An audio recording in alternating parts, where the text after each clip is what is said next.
Bonjour à tous et bienvenue sur la tribune Coruscant pour cette nouvelle vidéo de review qui s'attardera donc sur le chapitre 4 de The Book of Boba Fett. Ça y est, on est au chapitre 4 donc, et évidemment on est toujours en compagnie de The Max Revo Collection avec qui on va discuter justement de cet épisode. Salut à toutes et tous. Alors bien évidemment, comme d'habitude, on va faire une première partie sans spoil, on va adresser, on va dire, l'épisode dans sa globalité, sans spoilers, notre avis général, on va dire. Et on va faire ensuite une seconde partie avec spoil, on ira bien plus en détail dans tout ce qu'on a à dire sur cet épisode-là. Alors faut savoir que ce chapitre 4, il n'a pas été réalisé par Robert Rodriguez, ça c'est un truc important. Ouf. C'est ça. Et du coup il a été réalisé par Kevin Tancharoen, qui pour le coup je connais pas du tout qui c'est. Pour Star Wars il n'a jamais rien fait, je sais pas du tout ce qu'il a fait auparavant. Mais il faisait partie des noms des nouveaux réalisateurs qui allaient être présents sur la série. Et du coup, Petit comme Kevin. je disais, Le petit Kevin. le petit Kevin, Voilà. c'est ça. Kev. Kev. Donc voilà, c'est le constat, hein. C'est pas Rodriguez qui a fait l'épisode. Donc je pense que je peux te poser la question, qu'est-ce que tu as pensé de celui-là, du chapitre 4 ? Bah effectivement, c'est une bonne nouvelle que ce soit pas Rodriguez qui fait l'épisode parce qu'effectivement, C'est triste, je trouve hein, quand même. qu'on alterne à chaque fois sur des épisodes moyens, voire très moyens, et de bons épisodes. Pour l'instant, dans la catégorie des bons épisodes, je mets le deuxième qui était vraiment très bien. Et celui-là que j'ai trouvé vraiment bien aussi. Je serais moins dithyrambique que sur le deuxième parce que le deuxième, il y avait, je trouve, en plus plein de surprises. Là, il y a des trucs sympas, il y a un vrai rythme, il y a des trouvailles visuelles sur certaines scènes, au niveau de la réal, au niveau de petits effets comiques, de choses visuellement assez réussies. On avance une nouvelle fois dans l'intrigue. Après, le bémol que je mets sur cet épisode, c'est que je le trouve bien, je le trouve rythmé, mais j'allais dire, je trouve que, vu ce qui se passe dans l'épisode, que ça arrive peut-être un chouïa tard. Alors, c'est difficile, en fait, parce que c'est une saison qui compte que 7 épisodes. Donc ce qui fait que là, c'est le milieu, en fait. Ouais, celui-là. là, on a même franchi le milieu de C'est là saison. le seuil de la Le moitié. seuil est franchi. franchi. Et tu vois, moi, je trouve que presque 7 épisodes, c'est, pour tout ce qu'il raconte, vraiment la fin de l'introduction de la série. Enfin, vraiment, tu sens à la fin de l'épisode que voilà, les choses sérieuses vont commencer.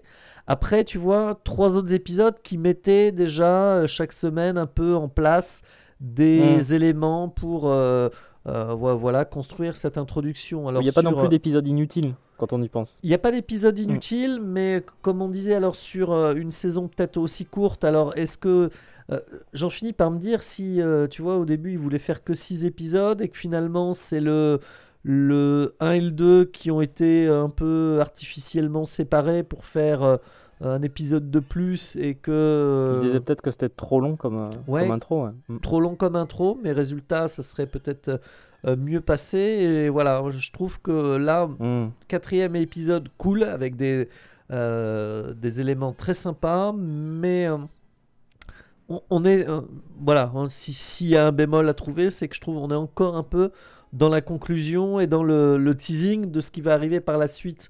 Et je trouve que sur une saison qui comporte 7 épisodes, on est presque un peu toujours là au 4e épisode. C'est, tu vois, ça fait plus que prendre son temps. T'as envie de rentrer dans le vif du sujet, quoi. Après, par contre, c'est vrai, comme tu dis, c'est peut-être plus l'épisode en soi n'a pas de problème, je trouve. Ah non, il est très bien. Moi, je l'ai trouvé vraiment très bien parce que pour le coup, là, je l'ai regardé une deuxième fois là avec toi. Pour le coup, je l'ai même plus apprécié la seconde fois parce que j'avais vraiment envie de revoir certains passages, tu vois, parce qu'il y a des passages qui sont vraiment très bien, qui sont des moments, je pense, qu'on a voulu voir, pas forcément en termes de ce qui s'y passe en soi, mais j'essaye de pas spoiler, mais c'est dur, hein. Il y a une scène en particulier où on voit Boba agir d'une certaine façon. Ouais. Pour une raison particulière, je reste très vague, c'est Boba, quoi. Ouais. Disons qu'il n'y a pas d'équivoque là-dessus. Et vraiment, il y a des scènes assez... Je pense qu'ils vont rester pour celui-là. Pour le coup, il y a 2-3 scènes quand même assez marquantes autour du personnage de Boba Fett, hein, évidemment. Mais et pour le coup, c'est vrai que c'est un bon épisode, voire très bon, je trouve, celui-ci. Je préfère quand même le 2 à choisir. Mais celui-ci fait vraiment partie du haut du panier, quoi, si on peut dire ça. Parce que je pense que si on devait faire un classement actuel, ce serait vraiment le 1 moyen, le 2, cool. Le 2 vraiment très bon, le 3, oula, enfin, pas mauvais, hein, mais très moyen. Ouais. Et vraiment celui-là qui fait partie des bons, voire très bons épisodes, quoi. Disons que ça fait un moment qu'on avait envie de voir aussi ce qui est décrit dans l'épisode. Ouais. Il raccroche pas mal de wagons. Et en cela, c'est aussi un bon moyen de terminer avec l'introduction de la série, quoi.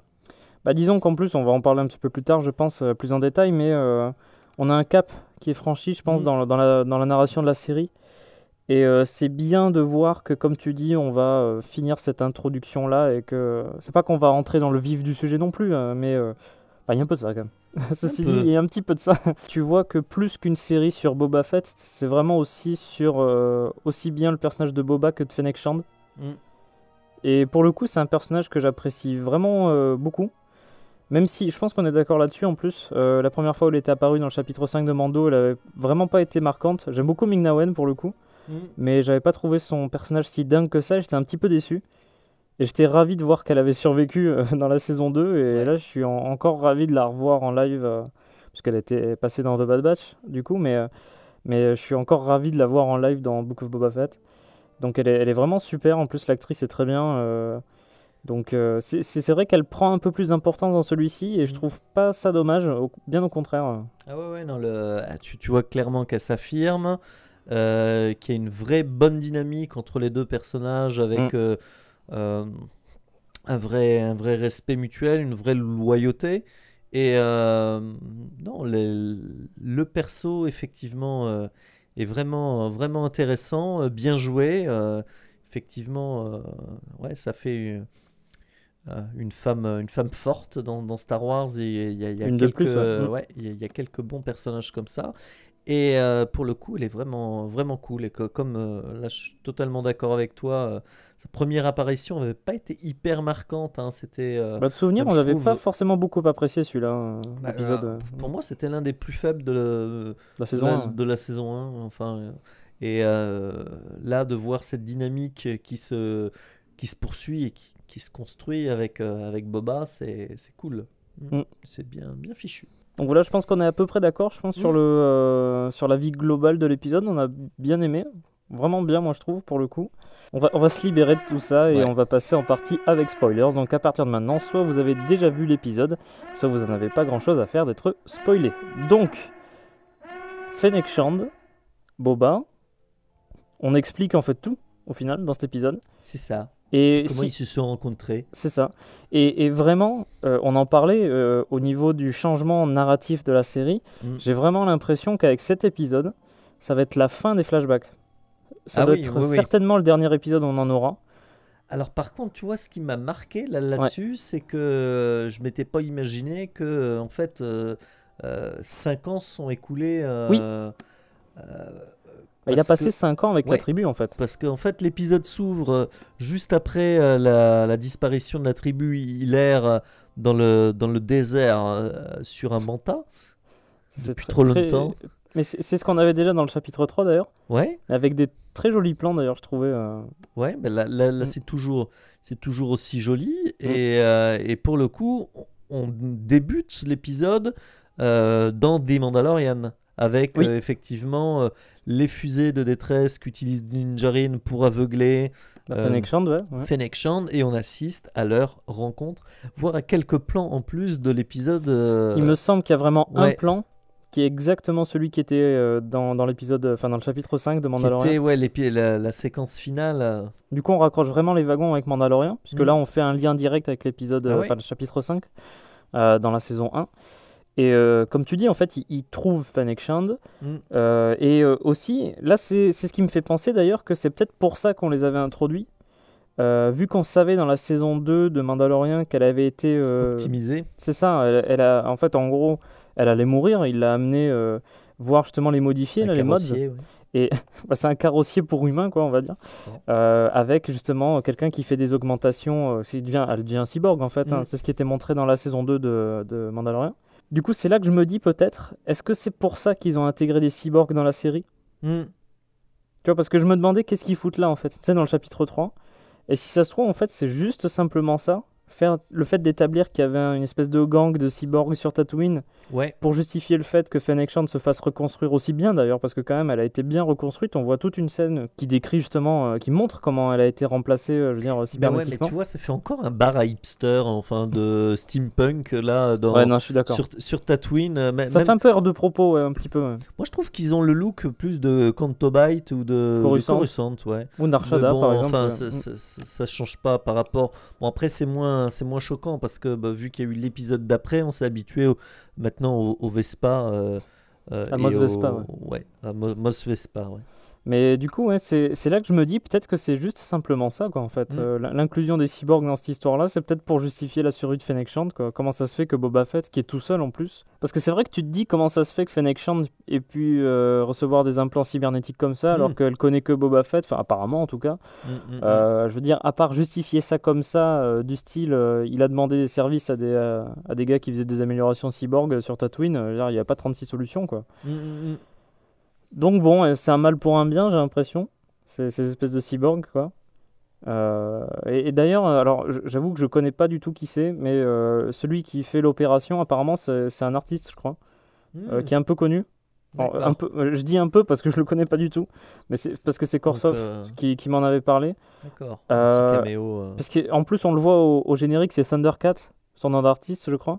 Et du coup, en fait, on se rend compte que ce flashback qui fait une bonne moitié d'épisode en plus, pour le coup. Ah, même plus, ouais. Même 2 tiers. Les 2 tiers de l'épisode, c'est un flashback.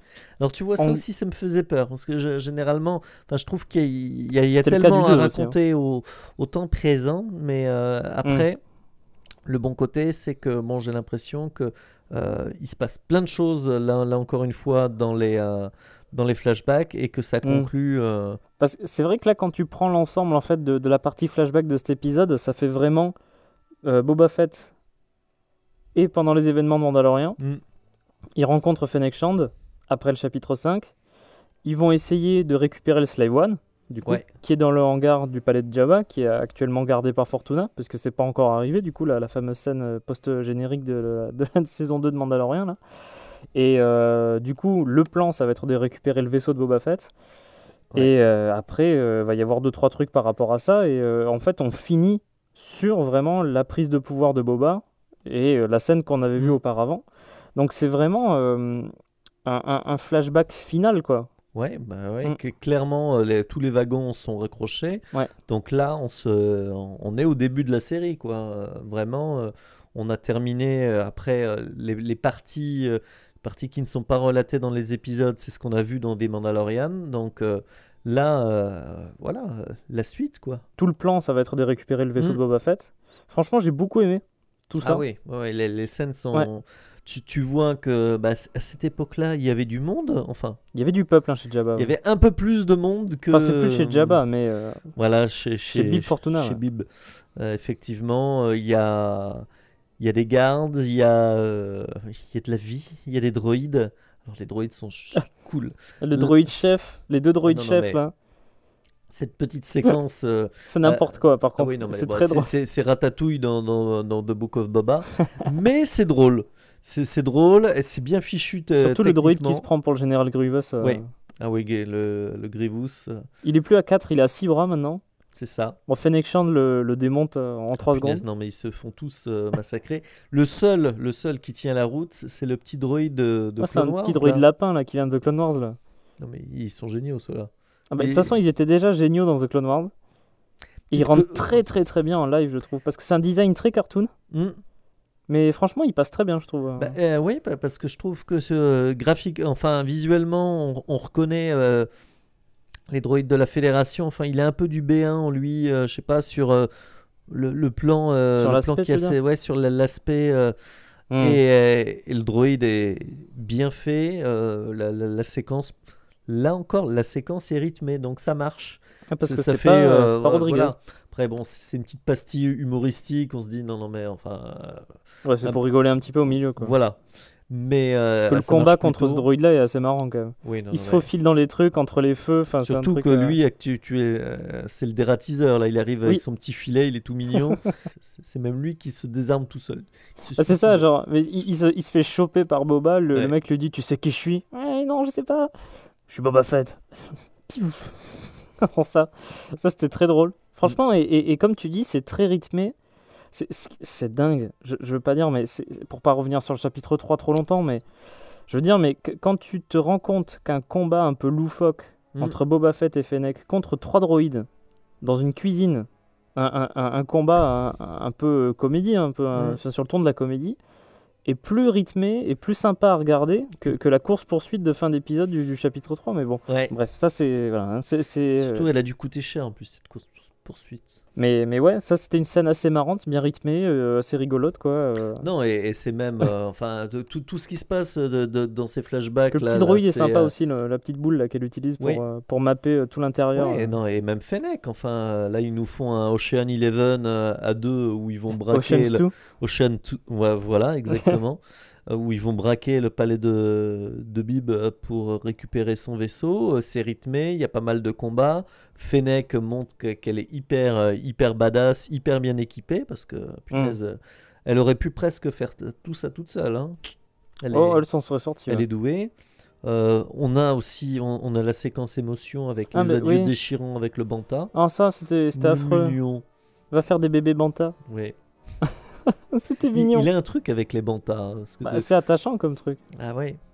Et c'est vrai que au niveau de l'évolution du personnage, ce qui donne plus de sens à tout ça, c'est que mine de rien, le fait qu'il soit resté quasiment 5 ans avec la tribu, alors que vraiment, tu vois, je reviens là-dessus, c'est que quand tu vois les épisodes 1, 2, 3, bon, t'as l'impression qu'il reste 15 jours avec la tribu.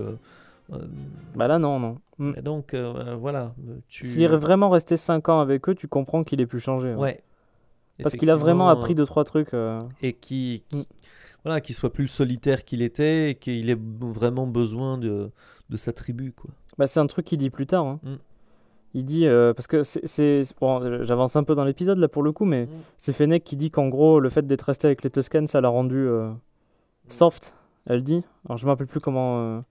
Ça l'a rendu faible, quoi. Ça l'a ramolli, quoi. Ça l'a ramolli, ouais, c'est ça. Alors que lui, il dit que ça l'a plutôt endurci parce qu'il a compris ce que c'était le besoin d'avoir une tribu autour de soi et qu'on est plus fort quand on est nombreux, quoi. Je veux dire, c'est assez dingue d'ailleurs de se dire qu'il a retenu cette leçon-là, si tu veux.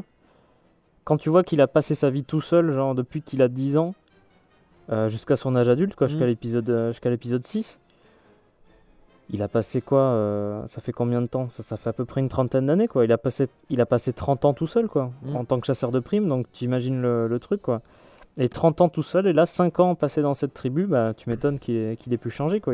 C'est ce que je disais la dernière fois d'ailleurs, hein, comme théorie un petit peu, tu vois, sur son changement de personnalité. Mais j'étais sûr, et du coup là c'est plus ou moins confirmé par l'épisode, hein, que c'est vraiment les liens qu'il a noués avec eux. Enfin, c'est toute cette expérience-là qui est bien plus longue, comme tu dis, qu'on aurait pu le croire au départ. Qu'il a vraiment changé. Alors, il a quand même une remontée de old school. Ah oui, ça. Une fois qu'il a récupéré son vaisseau. D'ailleurs, par contre, la scène où il récupère le vaisseau, ils éclatent les murs. Ah oui, non mais... Et Fennec Shand, elle est parfaite. Genre avec, tu sais, le truc pour ouvrir la porte. C'est la meilleure. Les combats, mais elle te fout des patates aux Gamoréens. Mais non, mais tu comprends qu'après le palais de Jabba... Il y a d'excellents combats. Hein. Non, mais c'est surtout, tu comprends après le passage de Fennec Shand, pourquoi il reste plus que 5 personnes dans le palais. C'est à cause d'elle. C'est à cause d'elle qu'il n'y a plus personne dans le palais. D'ailleurs, elle fait un meurtre de droïde gonk. Le double gonk. Mais c'est pas bête comme utilisation, parce qu'on sait très bien, à force d'avoir vu ce genre de droïdes, on sait que c'est des droïdes tanks en fait, enfin des réservoirs de fuel. Et du coup, il y a un droïde gonk au milieu, tu tires dedans, ça explose et ça tue d'autres gardes, quoi. Et ouais, elle est très efficace, très mortelle, hein, comme personnage. Et comme tu dis, ils arrivent à choper le Slave One. D'ailleurs, juste un petit truc en parlant de Slave One, justement, il y avait toute une polémique là par rapport au vaisseau de Boba Fett, soi-disant que Disney voulait plus utiliser le terme Slave One, mais qu'il voulait le remplacer par Firespray. Ouais. Alors, pour le coup, c'est vrai que Boba Fett, il parle du vaisseau à un moment au début, avant qu'ils aillent dans le palais. Il parle du vaisseau en disant My Firespray Gunship. Donc ma canonnière Fire Spray. Mais tu sais, il te dit ça comme si c'était le modèle du vaisseau. Ouais. Et Fire Spray, c'est le nom de modèle du Slave One depuis l'univers légende. D'accord. Avec l'épisode là comme ça, il n'y a pas moyen de... Ils n'ont pas remplacé le nom de Slave One, il n'a pas été dit dans l'épisode. Ouais. Alors, qui veuille plus le dire, peut-être, tu vois, en soi. Ça changerait rien pour nous, parce qu'on sait très bien qu'il s'appelle comme ça. Mais par contre, là, ce qu'il dit dans l'épisode, ça m'amène pas à penser que là, ils veulent forcément le remplacer, tu vois. Peut-être qu'ils veulent plus que le nom soit prononcé, soit utilisé. Mais ça m'étonnerait quand même beaucoup qu'ils cherchent, tu vois, à changer le nom du vaisseau, parce qu'il a été déjà... Si t'es un minimum fan de Star Wars, tu sais que le vaisseau de Boba Fett, c'est le Slave One. Ouais. Il a tellement été montré dans des... ouais, ce serait difficile à dans des effacer bouquins, ça, dans des comics. Ouais. Enfin... Et du coup, c'est vrai que quand tu dis... Alors, surtout qu'en plus, le coup du My Fire Spray Gunship, honnêtement, c'est toujours mieux que dans la saison 1 de Mandalorian, où tu as l'impression que tout le monde sait que ce vaisseau, il s'appelle le Razor Crest. Alors que tu as l'impression qu'en fait, le Razor Crest, c'est le nom de la classe du vaisseau, alors que pas du tout, c'est juste le nom de celui-là. C'est comme si tu avais un rebelle sur une planète qui voit un Star Destroyer impérial et qui dit « Ah, c'est l'Inflictor », tu vois. C'était complètement débile. Et là, pour le coup, bah écoute, oui... il précise à Fennec Shand quel type de vaisseau c'est avant qu'ils y aillent, quoi, et puis c'est tout, quoi. Enfin, je veux dire, il n'y a pas eu... parce que je suis sûr que ça va être encore repris comme une preuve, tu vois, de cette rumeur-là. Mais... Hashtag complot. Ouais, non, mais... dire le nom Fire Spray n'a pas été créé pour remplacer l'autre, il existait depuis très très longtemps pour désigner le vaisseau. Le fait qu'il soit utilisé plutôt que le nom du vaisseau, à quoi ça sert que Boba Fett lui dise qu'il s'appelle le Slave One à ce moment-là? La limite, la précision du modèle de vaisseau, c'est important pour la mission, la limite, tu vois, tu sais pas. Voilà. Après, ouais, non, mais sentimentalement, il pourrait dire c'est mon Slave One. Mais tu vois, je préfère, si vraiment ils veulent plus servir du nom Slave One, qui est possible, hein, parce que slave, esclave, bon, tu pourrais te dire, c'est pas children friendly, quoi. Mais Boba Fett est pas children friendly. C'est ça le truc. Mais après, je trouve que là, avec l'épisode présentement, je veux dire, il n'y a pas de quoi faire une polémique de dingue autour de ça, quoi. Et du coup, ouais, ils arrivent à récupérer le Slave One, donc le vaisseau de Boba Fett. C'est les Kintan Strider, les Nikto, là, qui ont complètement décimé sa tribu. Alors, pour le coup... Et qu'est-ce qu'il va faire? Ah bah, il va se venger, là. Là... Il nous l'a fait à la Expandable 1, là quand il revient et il explose. Cette scène, elle est super, tout par le monde. contre. Et ouais, bah là, elle est courte, mais alors à coup de laser, à coup de missile, il extermine totalement le gang. Et là, justice is served, quoi. Genre, ça y est, c'est bon, il s'est fait justice. Cependant, Fennec, à juste titre, émet des doutes sur le fait qu'un gang de motards avinés et puis, enfin... Parce que les Tuscans, c'est pas des petits guerriers quand même. On a vu ce qu'ils ont fait dans l'épisode 2. Ils sont craints, les Tuscans. Hein, donc, ils arrivent à effectivement dégommer des pod racers, des pikes, des pod racers, ouais, non, ils sont dangereux. Et là, on nous fait croire que ce gang de motards qui passe son temps à s'en prendre aux petits fermiers, aux bars du coin... et puis les tuer, non, moi je crois pas. Moi tu vois, les pikes. Bah moi je suis sûr, en fait, j'ai deux théories là-dessus. Soit c'est vraiment les... il doit y avoir vraiment les pikes derrière quand même, ouais. dans tous les cas. Soit c'est les pikes qui sont venus en aide simplement aux Kintan Strider, soit ils ont dépêché quelqu'un en plus. Ah oui, c'est possible qu'ils aient engagé quelqu'un comme ils aient pu engager les autres en leur apportant leur... concours logistique ou je sais pas pour pas marquer que ce soit les Pikes qui les fait, tu mets le symbole du gang des autres et puis voilà, tu fais porter le chapeau par exemple. Mais effectivement, ils ont pu engager un homme de main plus redoutable pour faire le sale boulot et foutre ça sur le dos des autres pour que grosso modo, allez, on se débarrasse de 2 problèmes en un et on les laisse s'exterminer, quoi. Ça pourrait pas être Cad Bane? S'il vous plaît, mettez Cad Bane. On l'a vu dans Bad Batch. Vu ce que tease la fin de l'épisode, ça se pourrait bien. Et enfin, je verrais bien pas mal de guests rejoindre très bientôt la série. Ouais, ça donne envie quand même. Hein. Ouais. Et ouais, c'est vrai que le fait que la tribu ait été décimée, c'est vraiment remis en doute, on va dire, par Fennec. Et à juste titre, hein, comme tu dis. Je suis persuadé qu'il y a un truc de plus derrière, qu'on nous cache quelque chose. C'était trop facile, trop rapide, tu sais, sans vraiment de preuves, à part la marque, on va dire, des Kenton Strider. Tu te dis, ouais, bon, ça aurait pu être n'importe qui, il suffit de connaître le symbole et tu mets ça et puis tu fais porter le chapeau, quoi. Ça se trouve, les mecs, ils ont rien fait, ils les ont même pas décimés. En tout cas, là, on revoit un Boba qui se lâche alors un là, peu, oui. hein, ça fait plaisir. La tronche qu'il fait en plus en leur tirant dessus, là. Et il n'a pas fini de se venger, parce que bon, il a quand même récupéré son Slave One. Alors c'est pas vraiment une vengeance, il cherche à récupérer l'armure dans le Sarlacc. Oui. Puisque c'est ça qui va... C'est ça, donc il veut Deuxième son armure. lieu. Deuxième lieu, ah non, tu vois, au début, moi je croyais qu'il y allait vraiment pour déglinguer le Sarlacc.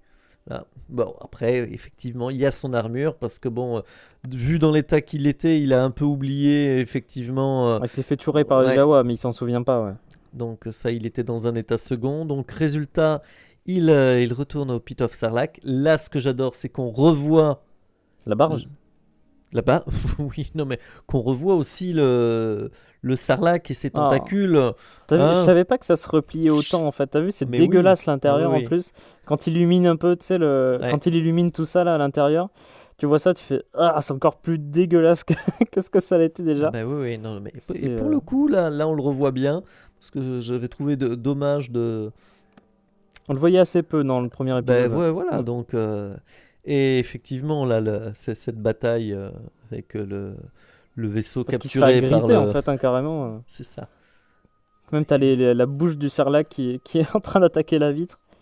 Et c'est encore Fennec qui heureusement qu'elle est là.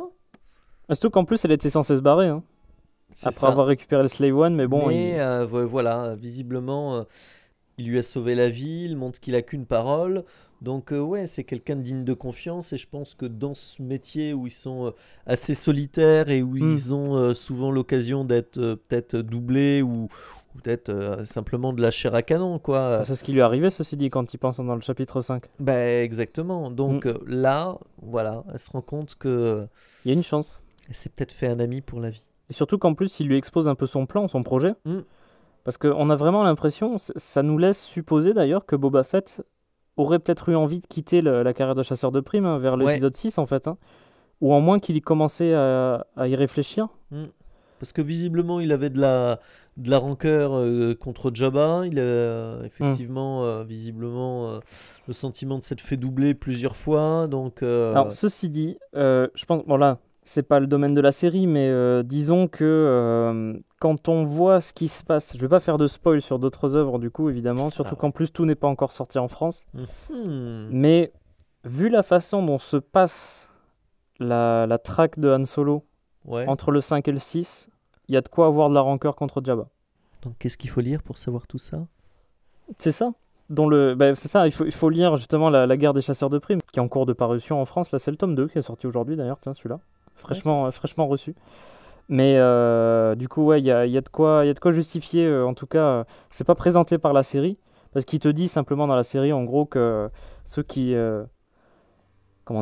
emploient les chasseurs de primes, ils font ça sans forcément réfléchir aux risques. Ils les mettent sur comme de la chair à canon, quoi, au final. Ouais, c'est ce qu'il dit à Crescentan. Ouais. Qu'on revoit d'ailleurs, mais ça, je pense qu'on en parlera après sur la trame du présent. Mais du coup, ouais, c'est ça. Il a vraiment une rancœur contre Jabba et même les seigneurs du crime en général. Et lui, ce qu'il veut faire, c'est justement virer Bib Fortuna. Ce qui va amener à ce qui se passe justement dans la scène qu'on avait vue à la fin de la saison 2 de Mandalorian. C'est ça. Et au final, c'est ce qui se passe après avoir... Ah oui, mais attends, on était en plein milieu de la scène du Sarlacc. Faut quand même penser, t'avais dit justement, Fennec Shand lui sauve la peau, en effet, en balançant une bombe sismique dans le Sarlacc. Le pauvre. Oh, mais ça, c'est magnifique quand même. En plus, tu vois vraiment l'onde de choc sous le sable. Qui, à tous les coups, a réveillé le Dragon Crate. En fait, c'est ça. C'est le lien avec la saison 2 de Mando. C'est ça. Mais du coup, ouais, et là, tu fais... Ah oui, d'accord. Bon, au moins, le Sarlacc, c'est fait. Il va pouvoir aller chercher, en plus à l'intérieur Est-ce qu'il y a l'armure, justement ? Bon, elle s'est faite voler, du coup, mais... Ça, on sait. C'est d'ailleurs pour ça que la scène est très courte. On sait qu'il n'y a plus rien dedans. Non. Il va y chercher quand même, il descend dans le truc. Bah oui, là, effectivement, c'est visiblement ces bains d'acide réguliers dans le Sarlacc qui, visiblement, lui valent ses belles cicatrices et un passage obligé par la case Bacta. de Bacta. Mm. Et justement, la boucle est bouclée à la fin de l'épisode, parce que là, c'est là qu'on revoit tous les flashbacks avec Bib Fortuna, donc tous ses plans et sa prise de pouvoir, et qu'on arrive sur son réveil de la cuve à Bacta, parce que l'épisode, ça me faisait un peu peur, tu vois, très rapidement, ce premier plan, parce que les plans de la cuve à Bacta, tu sais, à la Stargate, là, les scènes de sarcophage, là, avec la vue sur la truc, ça commençait à devenir, tu sais, un peu trop la marque de fabrique, et à donner l'impression que, allez, tiens, il va être construit exactement pareil que le précédent, avec les flashbacks dans la cuve à Bacta, voilà. Donc, pour le coup, je crois que c'est la dernière fois. Pour le coup, c'est bien. Donc, visiblement, il est entièrement guéri. C'est ce que lui dit le droïde, en tout cas, quand il sort de la cuve. Il est tout beau, il a plus ses cicatrices. C'est vrai qu'il a une peau vachement plus... Il est beau, là. Ouais, effectivement. C'est un boba. C'est un boba. Il y a deux choses, voilà. Vraiment, le droïde qui lui dit vous êtes guéri, qu'on est vraiment la sortie du Sarlacc jusqu'au début de la série, en fait, la trame du présent. Là, ça m'étonnerait qu'on ait d'autres flashbacks dans les autres épisodes, ou s'il y en a encore, ce serait vraiment hors de propos, quoi. Ou vraiment des flashs sur certains trucs particuliers, vraiment. Parce que là, il y a eu Camino des fois aussi dans les flashbacks. Donc je dis pas, mais je trouve qu'il y a un flashback que j'aimerais bien voir, mais bon, ça arrivera jamais. Si jamais il y a Cad Bane dans la série, j'aimerais bien voir le combat entre Boba et Cad Bane qui avait été coupé de The Clone Wars, justement, mais bon, ça, je m'attends pas à le voir. Hein. Pour le coup, ça ferait partie du fantasme un peu. Tout dépend s'il est dans l'épisode de Filoni, parce que qui sait qui a voulu cette séquence, c'est Filoni aussi. Hein, donc, faut voir. Faut voir. N'espérons pas trop fort. Voilà, mais jamais dire jamais. C'est ça. Faut pas, voilà. Faut rester réaliste. J'ai d'autres espoirs. Hein. Max Rebo, il a déjà survécu une fois. Hein, donc, c'est lui le parrain du crime. Ouais. Et du coup, c'est ça. Boba Fett, il sort justement de sa cuve. Il est là, il enfile son armure direct. Yes. Et il veut aller à Mos Espa. Et il va au sanctuaire, justement, là où il y a Garsa Fwip. Avec Madame Garsa, du coup, celle qui gère l'espèce de... Là, il y a une séquence qui est vraiment cool avec Chrysanthemum. Ouais. Ah là là. Contre les Trandoshan. Ah bah oui. Oui, parce que, bon, effectivement, ceux qui... Bon, enfin... Je pense que ceux qui regardent le savent, mais effectivement, les Trandoshan et les Wookiees sont vraiment pas potes, hein, parce que les Trandoshan sont ceux qui mettent en esclavage les Wookiees, les vendent, les traquent, donc... ça d'ailleurs, ça a été un fait constant depuis très longtemps, dans l'univers étendu même d'avant. Ça a toujours été les deux espèces, on va dire, qui se détestent mutuellement. Les Trandoshan qui sont passés maîtres dans l'art de chasser les Wookiees de Kashyyyk. Et voir les Trandoshan jouer au poker, enfin s'éclater dans un bar. Rex. Avec le droïde de Star Tours. Là. C'est ça, donc là ça passe mal. Et pour le coup, il est bien ce Wookiee. Hein. Moi, surtout qu'en plus, il tabasse, mais comme pas possible, et encore plus fort que dans le chapitre 3 contre Boba. Oui, là il se lâche. Là, il n'a pas de filtre. Parce que là, c'est vraiment la haine, quoi. Il y va. Hein. Et là, c'est personnel pour le coup. Là, c'est personnel. C'est pas du boulot, c'est personnel. On le voit. Et il y a Garsa justement qui essaye de calmer le jeu. Elle est pas mal quand même en manipulation, en médiation et tout ça. Elle est quand même assez futée. Je pense que ça dénote quand même que le personnage... Elle est manipulatrice. Et effectivement qu'elle aussi, elle cache son jeu. C'est ça. Mais il y a moyen qu'elle soit affiliée avec les Pike depuis un moment, je suis certain, ou autre chose. Enfin, il y a moyen qu'elle essaye de la faire à l'envers, mais c'est un peu le cas de pas mal de monde dans la trame du présent, mais bon. Et ce qui est très drôle, je trouve, et qui est très fidèle au personnage de Chrysanthemum, c'est que il allait lui le démembrer, quoi, lui arracher les deux bras, comme un bon Wookiee, quoi. Et elle arrive à le calmer un peu. En le flattant. C'est ça. Et ce qui est très marrant, j'ai trouvé, c'est qu'en fait, il lui arrache pas les deux bras, mais il en arrache qu'un. Il a été à moitié calmé. C'est ça. Il y a juste un seul bras sur les deux qui est parti. Mais alors qu'on lui proposait de lui effacer son ardoise. Hein. Il préfère payer et arracher un bras quand même. Ah bah c'est un Trandoshan, ça fait toujours plaisir. Mais du coup, tu vois... Effectivement, ça coûte un bras ce sanctuaire. Hein. Du coup, je trouve que c'est assez bien comme fin de confrontation avec Chrysanthemum. J'aurais été un petit peu déçu, tu sais, si jamais il le reposait tranquillement, gentiment par terre, tu vois. Là, je me suis dit, ah ouais, d'accord, non, c'est Chrysanthemum, il est vénère. Non, lui, c'est un vrai, tu vois. C'est ça, c'est un dur. C'est un dur à cuire, quoi. Et pour le coup, en plus, les Trandoshan, on s'en fout, ça repousse. Hein. Donc, c'est pas grave. C'est des lézards, hein, tout repousse. Si ça se trouve, en fait, c'est pour ça que les Wookiees arrachent les bras. C'est qu'ils ont l'habitude de s'affronter au Trandoshan. Et qu'en fait, ça, ils arrachent, ça repousse. Et il y a toujours en plus de nouveaux bras, de nouveaux bras C'est arrachés. pour ça il faut arracher la tête. C'est ça. Voilà. Là, Après, ça ceci repousse. dit, les Trandoshan, ils se bouffent entre eux. Hein. C'est Bosk sympa a, aussi. Bosk a bouffé son père dans le Légende. Oui, c'est un Oedipe mal résolu. C'est ça. Mais du coup, ouais, une scène vachement brutale et assez sympa avec Chrysanthemum. Mm. J'étais ravi vraiment de voir qu'il était encore là. Parce que je m'attendais à ce qu'on le revoie vraiment à la fin. Tu vois? Ouais, non, mais et justement, bah, il est encore là. Il est toujours aussi bien fait. Je trouve le costume Il est magnifique, particulièrement réussi. On voit encore mieux les cicatrices d'ailleurs. Ouais. Et bah, en plus, on rebondit exactement sur ce qui avait été dit la dernière fois en disant que c'est pas personnel, c'est du boulot. Et donc, bah, justement, Boba, qui T'as est besoin d'un boulot, toi, particulièrement cool durant cette scène, petit sourire, et donc effectivement, qui offre un taf à Crescentan, qui accepte. Mm. Et effectivement, on a une scène qui était teasée depuis pas mal de temps dans les bandes annonces, qu'on a enfin, où justement, bah, ça y est, donc il a, voilà, Boba Fett a quand même compris qu'il était temps peut-être de faire la paix ou de se chercher des alliances de circonstances, surtout avec les Pikes qui arrivent en masse pour la guerre. Donc c'est ça la fameuse tempête qui approche, donc elle est encore loin, hein, mais elle approche, elle est pas là. Elle approche, elle est pas là, effectivement. Mais du coup, on nous avait exposé précédemment qu'il y avait 3 familles en gros qui s'étaient réparties Mos Espa, avec le vide du pouvoir en gros de Bib Fortuna. Ils avaient quitté, on nous le rappelle dans l'épisode, l'empire de Jabba en fait à sa mort, et du coup il y a une famille, on va dire, d'Aqualish, une famille de Trandoshan, une famille de Clantoïniens. Et du coup ces 3 familles sont invitées au palais de Jabba, au palais de Boba Fett du coup on pourrait dire maintenant, hein. Et il a l'excellente idée de faire son repas juste au-dessus de la cage du Rancor quand même. Alors ça effectivement, parce qu'on sent qu'ils sont un peu taquins avec lui, hein, effectivement. Bah, t'as le Clantoïnien qui dit mais qu'est-ce qui nous empêche de te tuer Voilà, bah, parce qu'après tout le pecno de l'épisode d'avant là qui vendait son eau, il avait été quasiment aussi subtil. Donc, personne ne vous respecte ici. Bah voilà, donc. Ah très bien.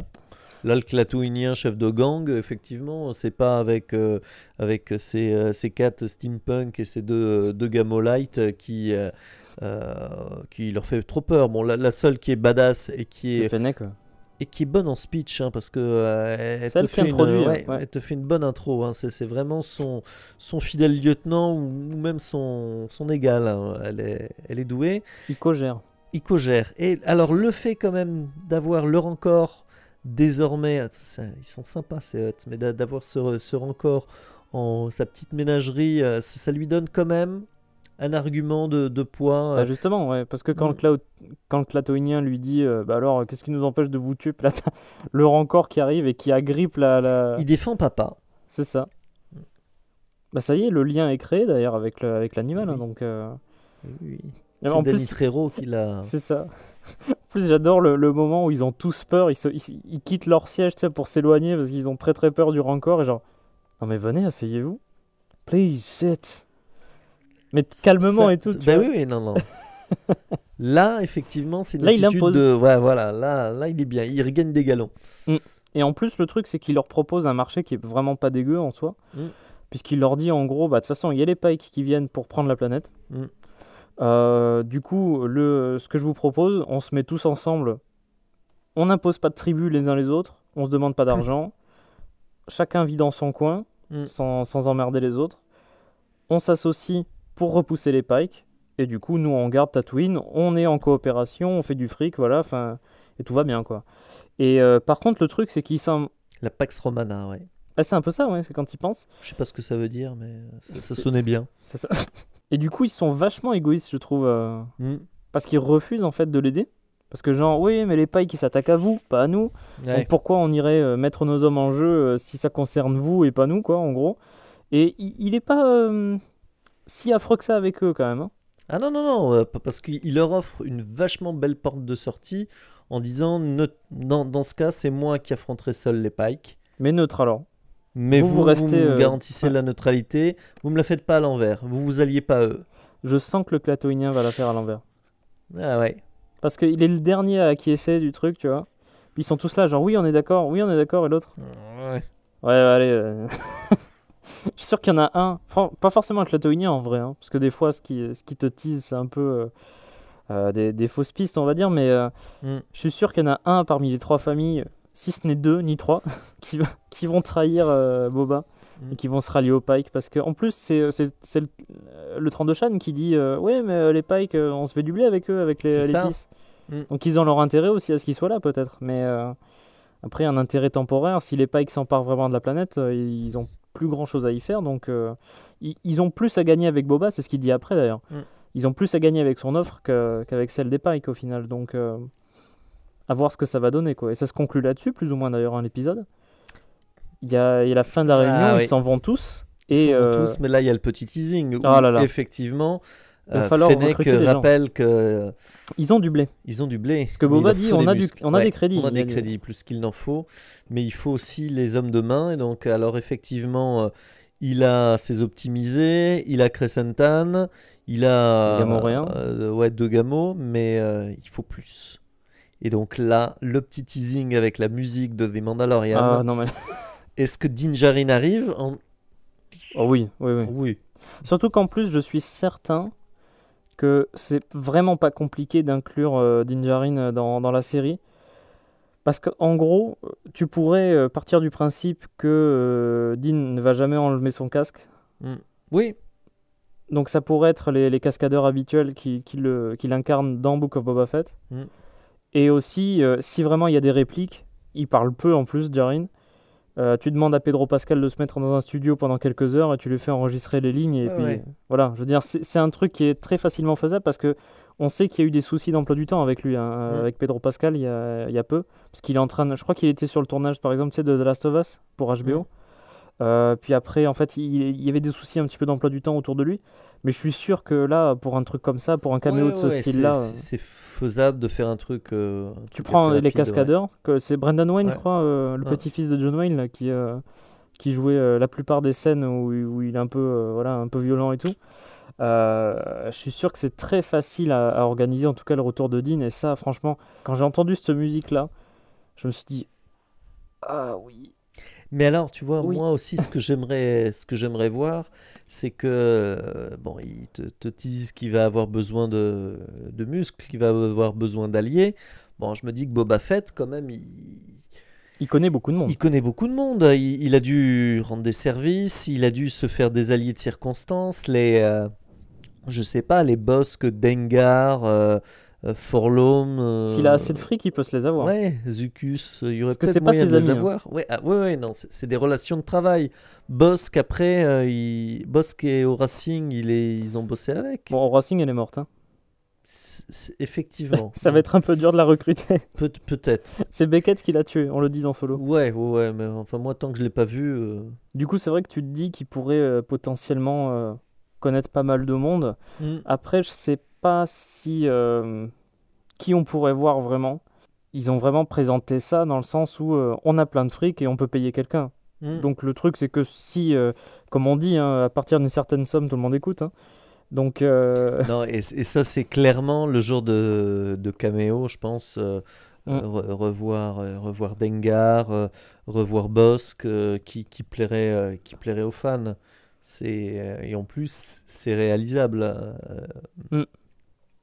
Après, il faut voir comment c'est fait. Moi, j'aimerais bien, j'avoue que je serais très content de voir Bossk, de voir Dengar, comme tu dis. Même Zucus, Forlom et toute la bande, là, IG-88 aussi. Enfin, il y a eu un IG-11 qui marchait bien. Din Djarin aussi, du coup, ce serait bien de le voir du côté de Boba. Comment dire, après, je sais pas si... ça m'étonnerait, tu vois, que ça va pas être l'Avengers Endgame là, du canon Star Wars. Non, ça va être le Expandable du canon Star Wars. Ça va être plus ça, ouais, c'est ça. Non, parce que je me disais, par exemple, un personnage comme Afra, moi je serais un petit peu déçu de la voir arriver dans un truc comme ça, comme un caméo. Non, mais il y a trop de monde, non. C'est ça, là, il faut se concentrer sur des trucs un peu plus simples. Mais tu vois, pour Din Djarin, ce serait totalement... ce serait totalement logique. Et même, tu vois... J'allais dire, il faudrait presque qu'il apparaisse un peu comme ça, en disant je viens filer un coup de main, mais je viens pas te voler la vedette sur ton show, quoi. C'est l'histoire de Boba Fett, là, pour le coup. Là, c'est plus... Faut qu'il soit un aidant, quoi. Ouais. Comme finalement, Boba Fett a été un sidekick assez discret dans The Mandalorian. Il a eu un épisode qui réintroduisait et qui, même en début d'épisode, le présentait un peu comme l'antagoniste de la semaine, qui est devenu un allié et qui a été après un soutien sur plusieurs épisodes, tout en s'imposant pas, alors que le perso avait quand même une aura solide où il aurait pu voler le show de l'autre. Mais non, c'était... je respecte, tu vois. Mais ouais, ça laisse en tout cas beaucoup d'envie, quoi. Je trouve ça donne envie de voir la suite, quoi. Voilà, pour le coup, mais et donc c'est pour ça qu'à la fin de cet épisode, je dis, tu vois, ça y est, l'échiquier est définitivement placé, en quoi. place. Voilà. Mais encore une fois, il a fallu 4 épisodes et 4 épisodes sur 7. Moi, c'est surtout ça, tu vois, c'est à la limite... j'aime bien quand les choses prennent leur temps et tout ça, mais sur une saison de 15 épisodes, c'est pas la même chose qu'une saison où il y en a que 7, où là, tu te dis, on a mis quand même beaucoup de chemin pour en arriver là. Après, moi, le truc que je me dis, c'est que si t'as vraiment un affrontement qui dure 5 épisodes, tu t'emmerdes un peu aussi, tu vois. Ouais, non mais... Faut trouver le juste milieu, comme d'habitude. Ouais, c'est ça. J'ai entre des fois des trucs qui s'étiraient pour pas grand-chose et Oui. avec un rythme un peu... discutable. Discutable. Là, c'est certain. C'est bien qu'on rentre enfin dans le vif du sujet, quoi. C'est pas faux. Pour ce qui est de la suite, c'est vrai que là, il nous reste plus que 3 épisodes. Ça y est, on a franchi la moitié de la série. Ouais. Et on sait que l'épisode 6... Alors, il a été écrit et je suppose peut-être qu'il va être réalisé par Dave Filoni, puisqu'il fait partie des noms des réalisateurs. Il y a aussi un épisode réalisé par Bryce Dallas Howard, qui avait fait 2 épisodes dans Mandalorian. C'est le chapitre 4 et le chapitre 11, si je ne me trompe pas. Donc celui avec Bo-Katan et celui sur Sorgan avec Cara Dune. Ouais. Et il en reste un par Robert Rodriguez, du coup. Moi, je crains vraiment, et je vois pas pourquoi ça en serait autrement, je crains vraiment que ce soit lui qui se charge du tout dernier, du 7. Que là, vraiment, on ait Bryce Dallas Howard pour le prochain, Dave Filoni pour le 6 et Rodriguez pour le 7. Mais ça veut dire qu'on va avoir droit à un final qui va être réalisé par lui. Et...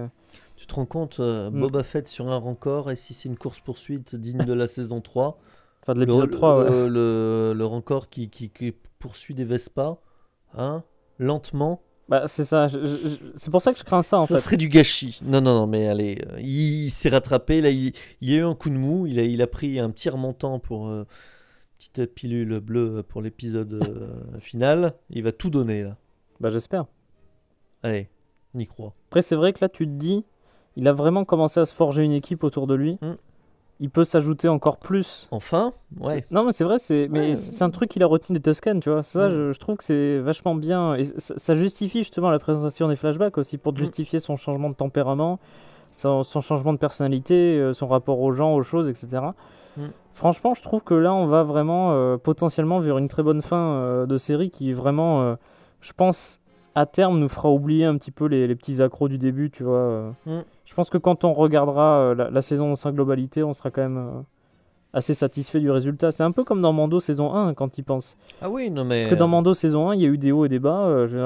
J'avais pas forcément beaucoup apprécié le chapitre 5, si je me souviens bien. Il y avait un petit peu un creux là, vers le milieu. Même des épisodes où on se dit, bon, en soi c'était bien, mais c'était pas forcément utile. Et vraiment avec un final... assez dingue pour le chapitre 7 et 8 quand tu penses. Et quand tu regardes saison 2 qui avait été exceptionnelle. Non, mais là, la saison 2, c'était même trop, quoi. C'était un seul, ça rattrapait tout, tu vois. Mais moi, je me dis vraiment qu'on peut avoir, là, c'est un peu un pronostic que je me fais pour la fin de série. Je suis sûr qu'en fait, on aura quand même une bonne série globalement là-dessus. Allez. Là, maintenant, il en veut, donc il faut qu'il donne tout. Hein. C'est ça. Et on attend de voir ça pour la suite. On veut voir Boba sur un Rancor. On veut voir le fight contre les Pike. C'est ça. Moi, ça cogne. Je veux voir la version Orangina rouge de Boba Fett. Parce qu'il est méchant. Mais voilà, parce que là, pourquoi est-il aussi gentil? Mais non, méchant. Après, tu vois, je comprends l'idée d'en faire plus un anti-héros qu'un méchant. Parce que c'est plus un anti-héros au final. Donc voilà, c'est à peu près tout ce qu'on pouvait dire, je pense, sur ce chapitre 4, qui était vraiment bon pour le coup, et qui donne vraiment envie de voir ce que va nous proposer les prochains chapitres. Surtout qu'on sait qu'il y en a au moins 2 qui seront potentiellement bons sur les 3.